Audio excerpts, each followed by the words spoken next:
In recent years, the U.S., and particularly the South, has seen an influx of foreign investment. And Asian countries like South Korea, India, and Taiwan often grab the headlines.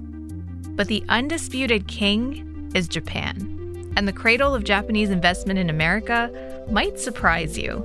The Japanese Prime Minister is now on American soil, arriving in Washington for a state dinner at the White House tonight. He spoke to a joint session of Congress and then flew to Raleigh, North Carolina. I'm Anissa Khalifa. This is The Broadside, where we tell stories from our home at the crossroads of the South. This week, how North Carolina reached across the world and joined hands with Japan, and what it means for the American economy almost 50 years later.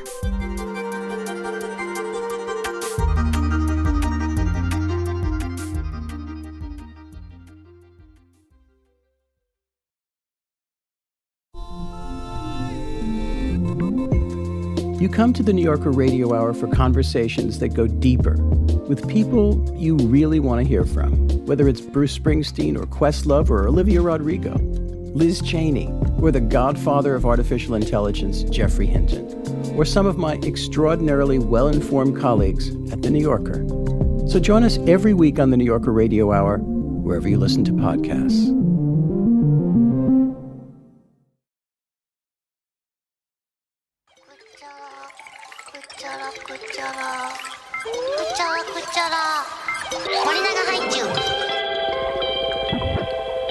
About 50 miles west of Raleigh sits the town of Mebane.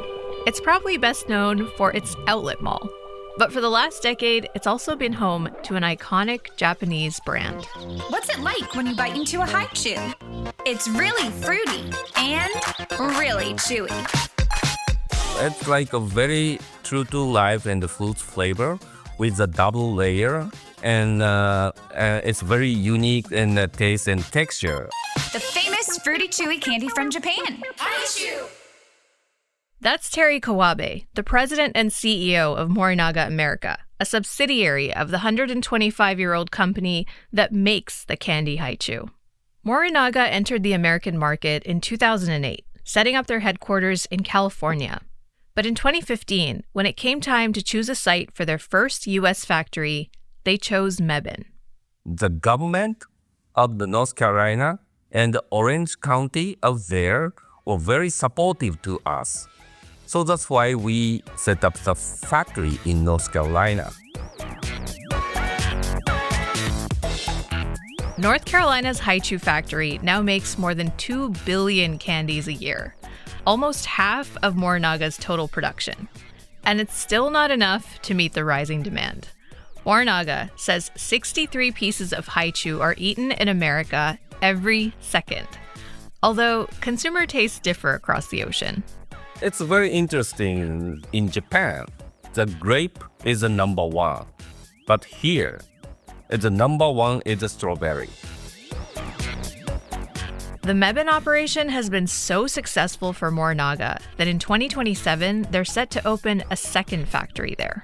Japanese candy company Morinaga announcing this morning it's investing $136 million to build a second facility on its site in Mebane. So it's pretty amazing that this Japanese company is making a very famous candy practically in my backyard.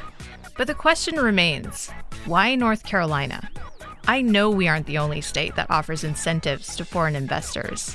And it's not just Morinaga. There are so many Japanese companies that have established themselves here over the last few decades. So I reached out to someone who might know the answer, a man who holds probably the coolest title in the world. So I am the Zai Rori Nihonkoku Meiyo Ryoji, the Honorary Consul for Japan in North Carolina. David Robinson is an American lawyer based in Raleigh, but he actually lived in Japan as a boy. My dad was a CPA with Deloitte, and so I grew up in Tokyo, spent ages 8 to 15 in Tokyo. And 8 years ago, he got the opportunity to be a diplomat, bridging North Carolina and the country he once called home. Although they aren't typically paid, honorary consuls are real diplomats who promote things like tourism, cultural exchanges, and economic investment. and you don't need to be a Japanese citizen to apply. It's regulated by the Hague Convention. The host country must appoint you. So I was summoned to a lunch down in the Consul General's House of Japan in Atlanta. There appeared to be a white wine glass, a red wine glass, a sake cup, and it was at lunch. Did you have to choose? Well, see, I think the fact that I behaved myself was probably the test, right? That I was okay for the job. But David wouldn't have been at that table in the first place if it weren't for the vision of one man.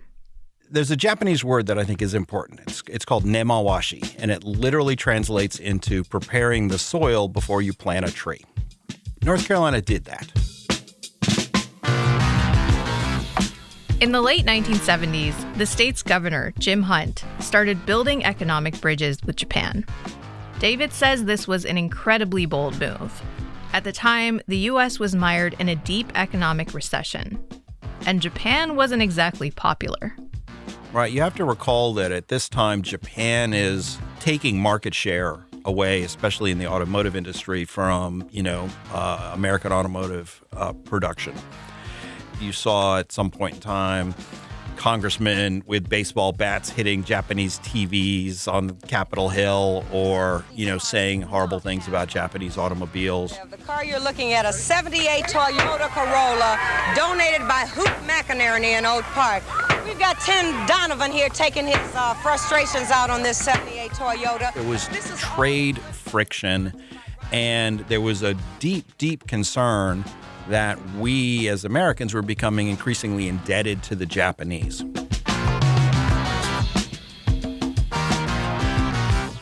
Going against the grain, North Carolina saw a real opportunity there. Governor Hunt sent trade missions to Japan, and the state established an official presence in Tokyo. And in 1980, the North Carolina Japan Center opened at NC State University in Raleigh, with the goal of strengthening cultural and economic ties between the two regions. There were very few states at the time that did that. I've heard that there was, a lot of folks that questioned whether that was a good investment of state resources. Governor Hunt's message is perfectly clear, even in his somewhat broken Japanese. But all of that changed in 1982, when Governor Hunt's big gamble paid off. So far, this newly dedicated plant off the Beltline in Raleigh is just the kind of thing the state wants more of. And then, then there was Japan Tobacco, there was Kobe Steel, there was Sumitomo Electric, and all of a sudden this wave of Japanese companies starts coming in and providing really good quality jobs to North Carolinians. After that, everybody sort of credited the genius of engaging with Japan. The Japanese companies that have come to the state over the last 40-plus years are globally recognizable brands in various industries, from aerospace to biotech and everything in between. But David says they all find the same value in North Carolina: affordable infrastructure, welcoming local governments, and a highly educated workforce. As part of our incentives to a lot of foreign direct investors, North Carolina typically will involve the community colleges and will agree to train workers for the jobs that are required by that foreign investor. It's these community college training programs that, honestly, I think North Carolina does better than any other state. But David says the most important thing remains the long-standing relationships that were established all the way back in the 70s. I think the best marketing piece the state has is the 10-county area that Wake is in the center of has a map of all the foreign investments. And it's just little flags. It doesn't have the name of the company. But, if you look at this map, there's a ton of Japanese flags on this map.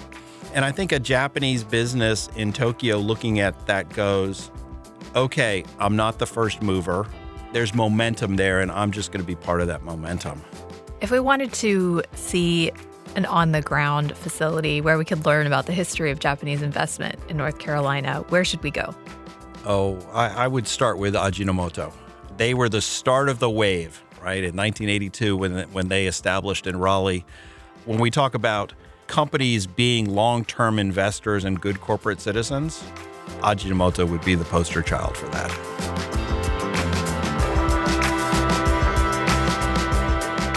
Coming up after the break, we take David's advice, put on our hard hats, and visit one of the oldest Japanese-owned manufacturing facilities in the country.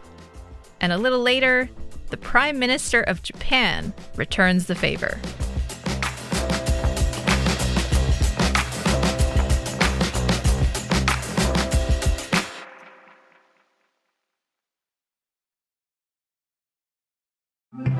Hey, I'm Anita Rao.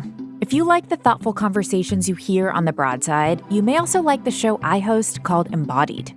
Each episode is a deep dive into a topic related to sex, relationships, and health. We take on everything from how a schizophrenia diagnosis can impact intimacy, to what it's like to be in a relationship with an AI chatbot, or be a stand-up comedian with a stutter.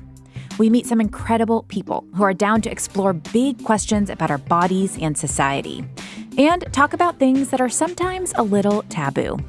You can get new episodes of our show each week. Find Embodied from WUNC wherever you get your podcasts.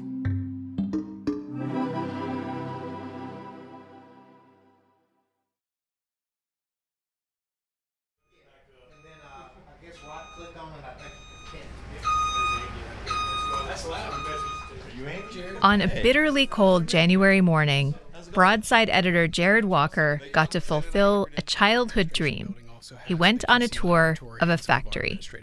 Okay, I'm really excited. Let's do this. All right. Now we will need a hard hat and safety glasses. Okay. So if you can manage to wear that over the headphones. Located on the south side of Raleigh at the heart of a 120-acre campus, this sprawling high-tech facility employs 240 people, including his guide. I'm Andy Steinhauer. I'm the general manager for Ajinomoto's plant here in Raleigh, part of Ajinomoto Health and Nutrition North America.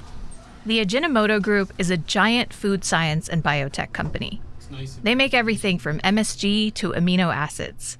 For nearly an hour, Andy led Jared through a maze of buildings, from massive storage facilities. Oh, wow. So we are in a warehouse that would put IKEA to shame. To industrial rooms dotted with fermentation tanks. And it stinks in here. Yep. Just like if you're brewing beer. Smells great. Fermentation. What is fermenting? So usually we're feeding glucose and then... But for the last stop of the tour, Andy took Jared to the boardroom, where at the end of a long conference table, there was a giant black and white photograph. Oh. It's there to remind everyone who visits this building that Ajinomoto was once the epicenter of Japanese investment. This is a picture from the groundbreaking, and it's got Governor Jim Hunt and President Watanabe shoveling out dirt. And the funny story about this is that when Jim Hunt went on his recruiting trip in 1979 to speak to Ajinomoto management and tell them why North Carolina was a great place to build a manufacturing site, he said, it's a great climate, never snows. And then lo and behold, groundbreaking, there's snow on the ground. In reality, North Carolina's climate is very similar to Japan's climate. Wait, Andy, this says it had 11 inches of snow. 11 inches of snow, correct. About a foot. So that's not a little bit of snow either. Yeah, that is historically unusual within North Carolina, certainly. Okay, the governor got caught in a little white lie. Maybe not the best start to our Trans-Pacific partnership. But it is true that in general, our weather is pretty similar. Not to be too cute about it, but it was interesting that Tokyo and Raleigh have the same latitude. Brian Gordon is a business and technology reporter at the News and Observer. He's written extensively about this history, but he says the most interesting part of the story has actually been playing out in the past few years. There's a lithium-ion battery plant in Davidson County, Haichu, in Mebane, and Kaiwa Kirin in Sanford. So there's just been Japan, Japan, Japan. Recent federal policies have also made the U.S. more attractive to foreign investors. The CHIPS Act and the Inflation Reduction Act have encouraged foreign manufacturers to onshore into the United States. And Japan in particular likes that we're a growing population. The country of Japan has a declining birth rate, and their leaders will talk about how they see places like the United States, specifically North Carolina, and its population growth as an enticing place to land. Japanese companies are now, by far, the largest foreign investors in the state, employing over 30,000 North Carolinians at more than 200 sites. And this flood shows no sign of slowing down. The most recent investments are eye-popping. South of Greensboro in Randolph County, the Toyota battery plant, which is going to begin producing batteries in a couple of months, promises to eventually be a nearly $14 billion facility and employ around 5,000 people. Fujifilm is north of $1 billion as well. So just a lot of money coming from Japanese companies that are world-known and other ones that are pretty niche.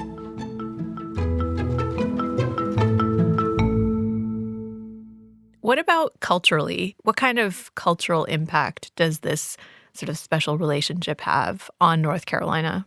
I think a lot of people see Toyota and their first thought isn't that's a Japanese company. They're like, oh yeah, that's a car company. And then if you take a second, you're like, oh yeah, their headquarters aren't Detroit, it's Japan.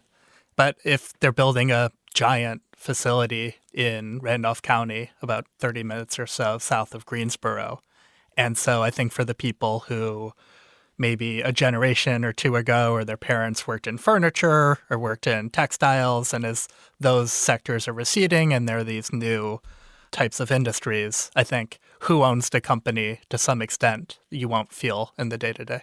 Do you think that that's particularly unique to Japanese companies, that we are so familiar with them that they don't feel foreign the way that maybe some other foreign companies might for like American consumers? Yeah, certainly. I mean, one thing is that Japan doesn't have the political stigma right now of China. Right. And that whenever North Carolina gives incentives or kind of coordinates with a company that has ties to China, that's always a topic. And that always becomes part of the discussion and the debate.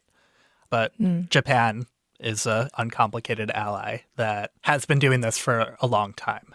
Seems like the relationship building person to person has been really important throughout this process. Yeah. There's a conference each year between Japan and the southeastern states. And this past year is in Charlotte.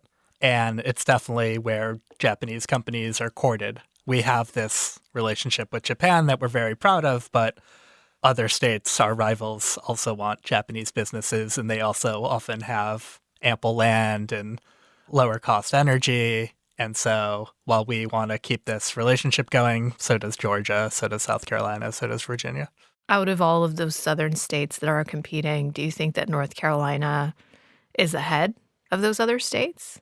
I'd like to think so. I'd like to think that I haven't crunched the numbers on the other states, but the prime minister went to one state. Right. And it wasn't South Carolina, it wasn't Georgia. And I think we're very proud of that. That's the Prime Minister of Japan Brian is talking about. And there's no bigger payoff for generations of hard work than having then Prime Minister Fumio Kishida make a special visit here last spring.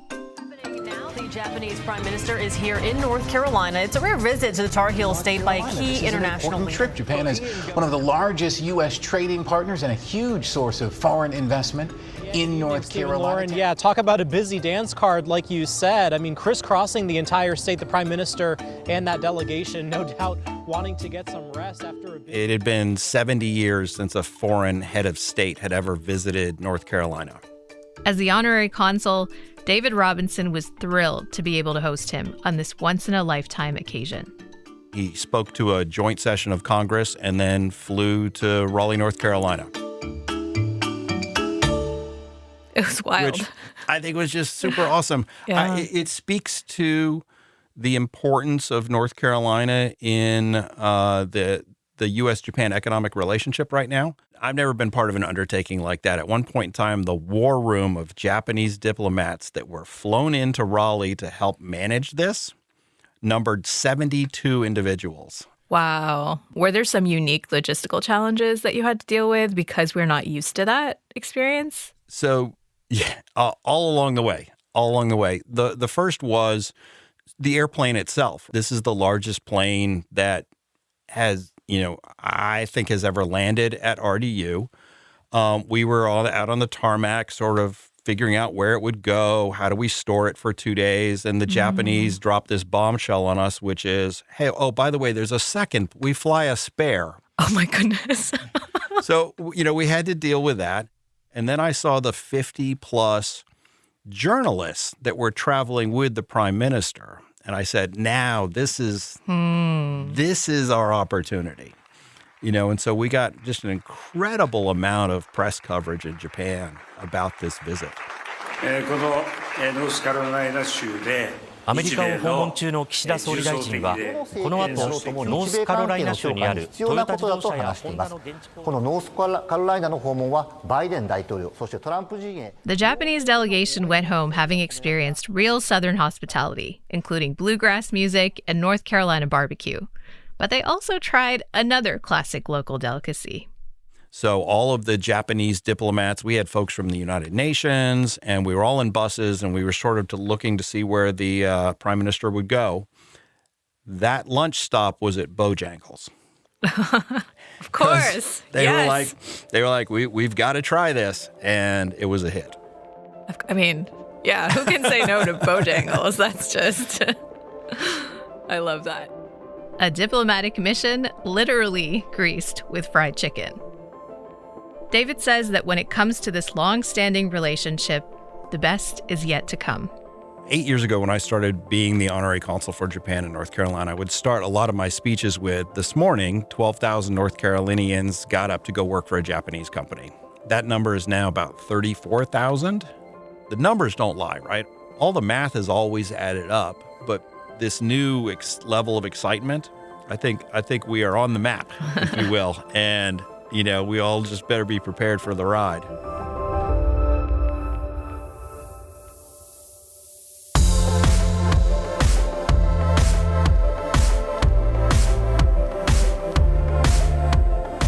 You can check out Brian Gordon's ongoing coverage of Japanese investment in North Carolina at the link in the show notes. Very special thanks this week goes out to Tom White of the Economic Development Partnership at NC State and Stephen Sumner at the North Carolina Japan Center.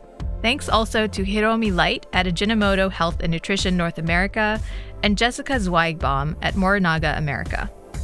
This episode of The Broadside was produced by me, Anissa Khalifa, and our editor Jared Walker, with help from Charlie Shelton Ormond.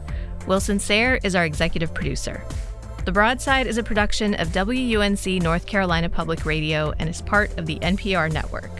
If you have feedback or a story idea, you can email us at broadside@WUNC.org. And if you enjoyed the show, leave us a rating, a review, or share it with a friend. Thanks for listening, y'all. We'll be back next week.